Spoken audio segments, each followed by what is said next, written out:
Bonjour à toutes et tous et bienvenue dans votre revue de presse JV. Très heureux de vous accueillir à nouveau pour attaquer une nouvelle semaine. Et ce matin, j'aimerais commencer tout d'abord par Phil Spencer qui nous dit qu'une application TV compatible Xbox Game Pass devrait arriver d'ici un an. Oui, JV.com nous dit que c'est dans une interview accordée à The Verge que Phil Spencer laisse entendre que le Xbox Game Pass pourrait être disponible sur TV sous forme d'application et ce dès l'année prochaine. Il nous dit, je cite, « Je pense qu'on verra cela dans les 12 prochains mois.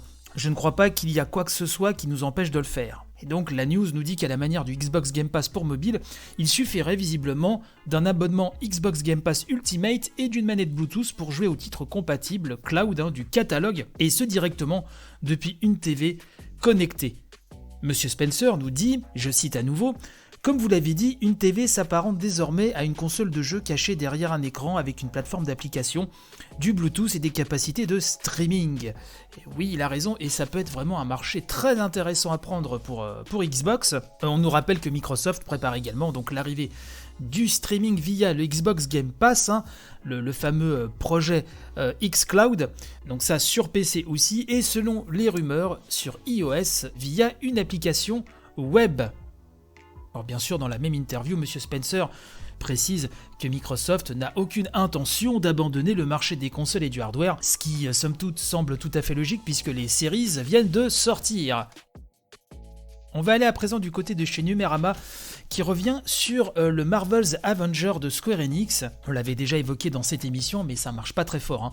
Pour Marvel's Avengers, c'est le moins qu'on puisse dire. Les ventes ont été vraiment plus basses que celles qui avaient été anticipées par Square Enix. Et lors d'une réunion avec les investisseurs, Yosuke Matsuda, le président de l'éditeur, a déclaré, je cite, le segment HD Games, donc comprenez les gros jeux, a enregistré des pertes, notamment parce que nous n'avons pas pu amortir les frais de développement du jeu. Il a précisé également qu'il espère pouvoir compenser au deuxième semestre en proposant du contenu supplémentaire donc pour Marvel's Avengers et en espérant donc de faire repartir les ventes.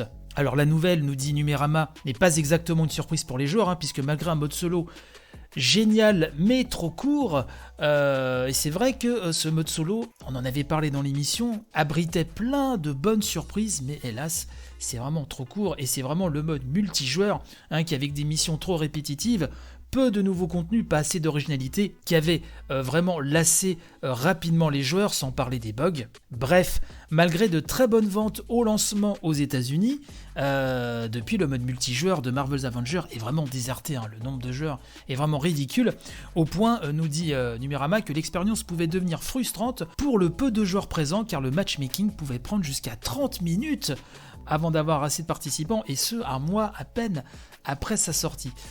Donc Square Enix n'abandonne pas le jeu, certes, on apprend quand même que le segment HD Games de Square Enix a perdu 55 millions d'euros lors du deuxième trimestre 2020, et des pertes qui sont en dues en partie à ce jeu Marvel. Monsieur Mitsuda nous dit, je cite, « Notre priorité est de travailler pour augmenter les ventes du jeu et améliorer sa rentabilité. Nous avions préparé beaucoup de choses en amont du lancement, mais il y a des aspects que nous n'avons pas su anticiper. » Il reconnaît aussi, nous avons appris de nos erreurs et comptons utiliser ce savoir dans les prochains développements du jeu.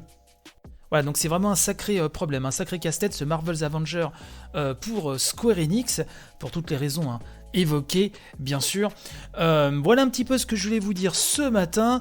N'hésitez pas à partager un maximum. Je vous remercie encore pour votre fidélité et je vous donne donc rendez-vous demain pour une nouvelle édition. Allez, bye bye.